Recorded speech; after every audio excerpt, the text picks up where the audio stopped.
Hello everyone, this is Dipali Garg. Welcome back to my channel DG Pathshala.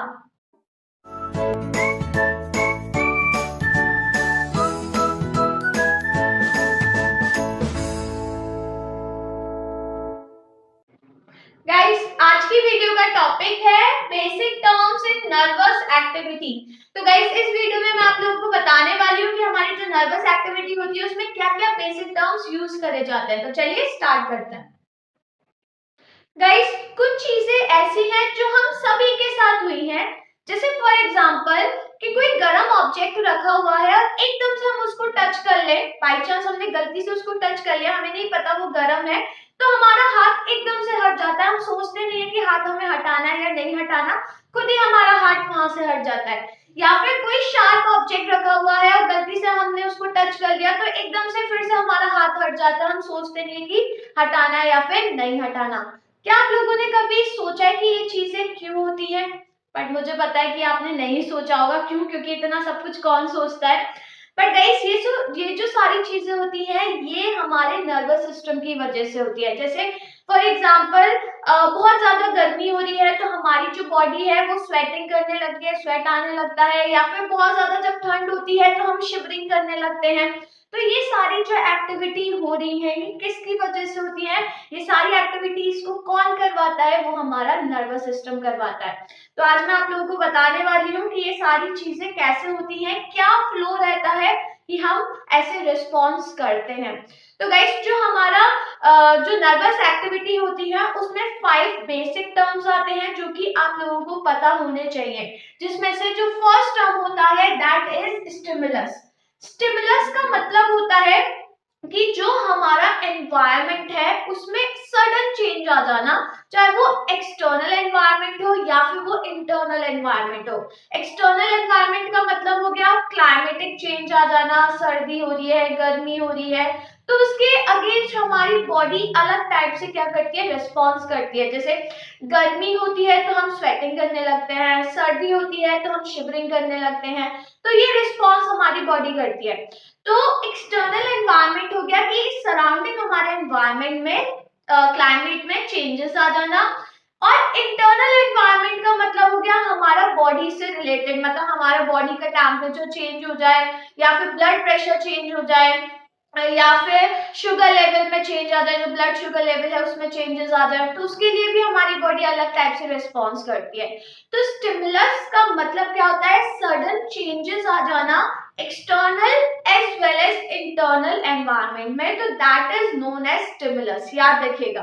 तो देखिए, stimulus a sudden change of the external और internal environment, या तो external में या तो internal environment में, that result in the change in an organism, जिसकी वजह से किसी भी organism में क्या आता है, changes आ जाते हैं। तो that term is known as stimulus. Clear?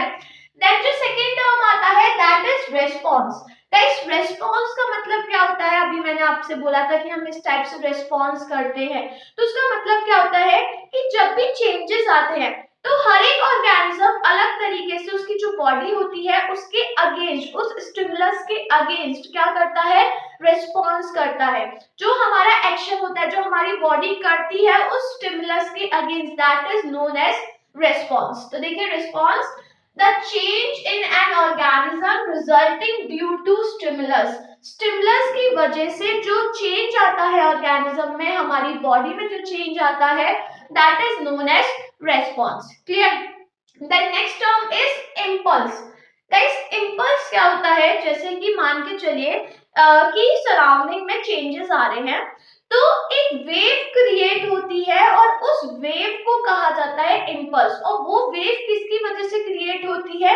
जब इलेक्ट्रिकल डिस्टर्बेंसेस होते हैं, क्योंकि जब चेंजेस आते हैं तो हमारी बॉडी में जो नर्व सेल्स होते हैं वहां पे इलेक्ट्रिकल डिस्टर्बेंसेस होते हैं, जिसकी वजह से एक वेव क्रिएट होती है, and that wave is known as impulse. तो देखिए, impulse a wave of irritability. Guys, irritability का मतलब होता है इलेक्ट्रिकल डिस्टर्बेंसेस।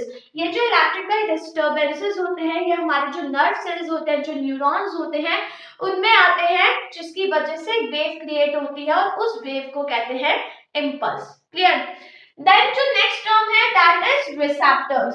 गाइस जो रिसेप्टर्स होते हैं, सिंपल जो हमारे जो सेंस ऑर्गन्स होते हैं उन्हीं को रिसेप्टर्स कहा जाता है। तो रिसेप्टर्स हमारे क्या हो गए, सेंस ऑर्गन्स।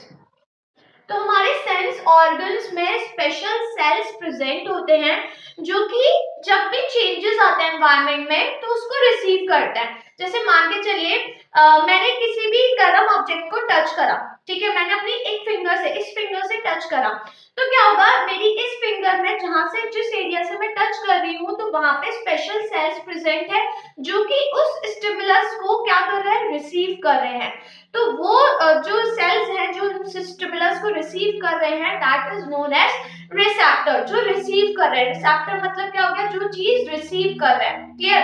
तो जैसे हमारे सेंस ऑर्गन हो गए, हमारी आई हो गई, ear, nose, tongue and skin, ये सब क्या होते हैं, रिसेप्टर्स होते हैं जो कि चेंजेस जो भी आते हैं एनवायरनमेंट में उसको क्या करते हैं, रिसीव करते हैं। तो देखिए receptors, the specialized epithelial cell, ये क्या होते हैं, स्पेशलाइज्ड एपिथेलियल सेल्स होते हैं which on receiving stimulus set up the wave of impulse towards the central nervous system।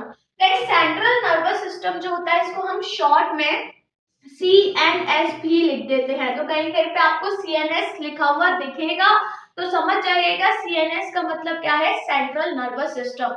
और सेंट्रल नर्वस सिस्टम में हमारा क्या आता है, ब्रेन या फिर स्पाइनल कॉर्ड। स्पाइनल कॉर्ड, ये दो चीजें हमारे सेंट्रल नर्वस सिस्टम में आती है। क्लियर?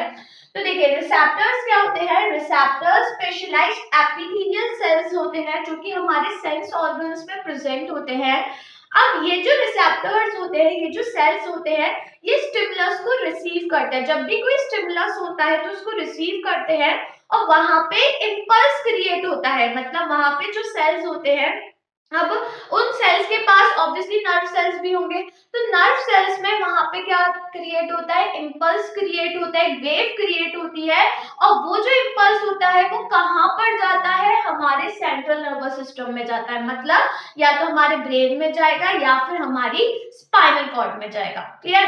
तो रिसेप्टर्स क्या हो गए, हमारे सेंस ऑर्गन्स में जो स्पेशलाइज्ड सेल्स होते हैं, एपिथेलियल सेल्स होते हैं, उनको रिसेप्टर्स कहा जाता है जो कि स्टिमुलस को रिसीव करते हैं और वहां पे एक इंपल्स क्रिएट होता है, वेव क्रिएट होती है और वो फिर वेव कहां पर जाती है, हमारे सेंट्रल नर्वस सिस्टम में, या तो हमारे ब्रेन में जाएगी या फिर हमारी स्पाइनल कॉर्ड में जाएगी। और वो भी किसके थ्रू जाती है, नर्व्स जो होती है उसके थ्रू जाती है। जो न्यूरॉन्स प्रेजेंट होते हैं, जो नर्व्स होती हैं उनके थ्रू जाती है। क्लियर? तो ये चीज याद रखिएगा, दैट सेंट्रल नर्वस सिस्टम को शॉर्ट में CNS भी कहते हैं, जिसमें हमारा क्या आता है, ब्रेन या फिर स्पाइनल कॉर्ड। क्लियर? देन जो लास्ट टर्म है दैट इज इफेक्टर।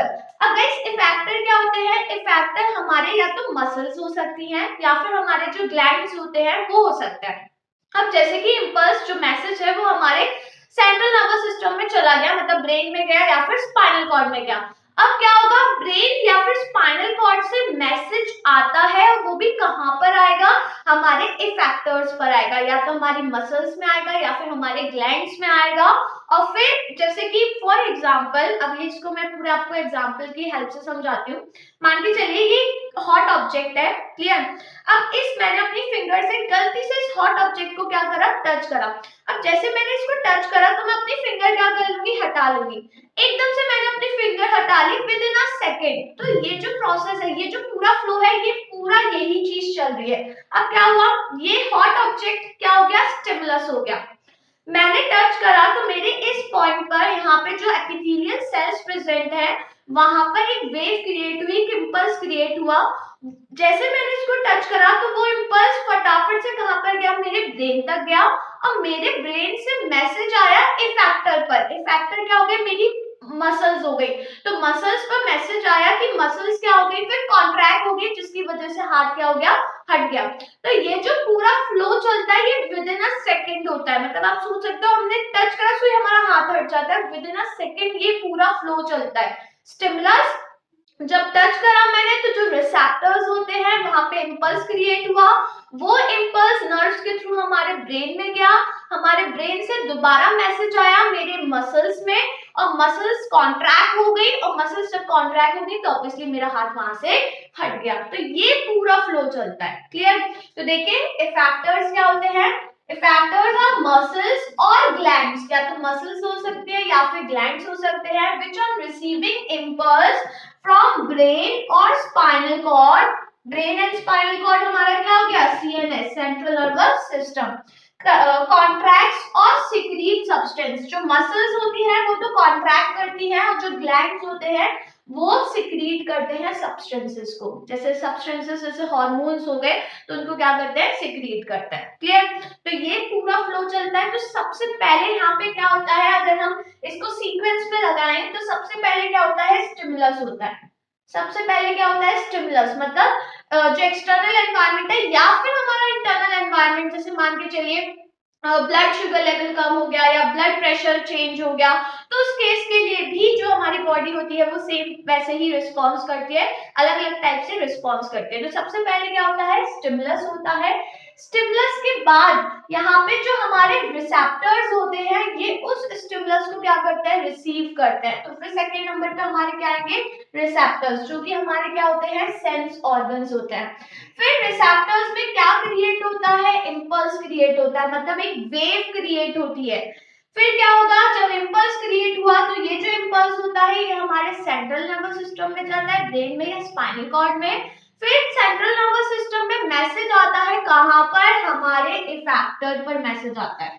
इफेक्टर्स हमारे या तो मसल्स में या फिर ग्लैंड्स में, और फिर उसके अगेंस्ट में हमारी बॉडी क्या करती है, रिस्पॉन्स करती है। तो एट लास्ट में क्या होता है, रिस्पॉन्स, जो कि हमारी बॉडी फिर उसके अगेंस्ट करती है। तो गाइस जो फ्लो है वो कैसे हो गया, सबसे पहले स्टिमुलस, स्टिमुलस के बाद जो रिसेप्टर्स होते हैं उन्होंने उस स्टिमुलस को रिसीव किया, फिर इम्पल्स जनरेट हुआ, इम्पल्स जनरेट होने पर वो इम्पल्स हमारे सेंट्रल नर्वस सिस्टम में गया, फिर सेंट्रल नर्वस सिस्टम से मैसेज आया हमारे कहां पर, इफेक्टर पर, और फिर हमारी बॉडी ने उसके अगेंस्ट क्या करा, रेस्पॉन्स करा। तो ये पूरा फ्लो होता है। और यहाँ पे जो हमारे रिसेप्टर्स होते हैं ये हमारे सेंस ऑर्गन्स होते हैं, जिधर स्पेशलाइज एपिथेलियल सेल्स प्रेजेंट होते हैं तो वो उसको रिसीव करते हैं। और जो हमारे फैक्टर्स होते हैं ये हमारी मसल्स हो सकती हैं या फिर हमारे जो ग्लैंड्स प्रेजेंट होते हैं बॉडी में वो हो सकता है। क्लियर? तो ये पूरा फ्लो चलता है। ये 5 बेसिक टर्म है हमारे नर्वस एक्टिविटी के, इन टर्म्स को याद रखिएगा। आपको बस वो जो पूरा फ्लो है कि कैसे क्या चीज हुई, सेम अगर हम किसी शार्प ऑब्जेक्ट को टच कर लेते हैं तो सेम वही रिस्पॉन्स होता है। एनवायरमेंट में चेंज आ गया, बहुत ज्यादा गर्मी हो रही है तो हमारी हमें स्वेटिंग होने लगती है, तो वो भी चीज यही सेम फ्लो चलता है। ठंड हो रही है तो हम शिवरिंग करने लगते हैं, तो वो भी सेम यही फ्लो चलता है यहाँ पे। क्लियर? तो गाइस ये याद रखिएगा, विद एग्जांपल याद रखिएगा, क्योंकि जब आपको एग्जांपल दिमाग में रहेगा तो आपको ये सारे टर्म्स आप खुद भी समझ सकते हैं, फिर ये चीज क्या हुई और फ्लो भी आप उसी हिसाब से समझ सकते हैं। क्लियर? तो गाइस ये सारे टर्म्स याद रखिएगा, क्योंकि इसकी हो सकता है या तो डिफाइन पूछ ली जाए या फिर हो सकता है आपको ये टर्म्स इसकी डिफाइन दे दो और आपसे पूछ लिया जाए कि बताइए कौन सा टर्म है, 1 वर्ड में भी पूछ सकता है। तो इसको याद रखिएगा और इसको नोट कर लीजिए।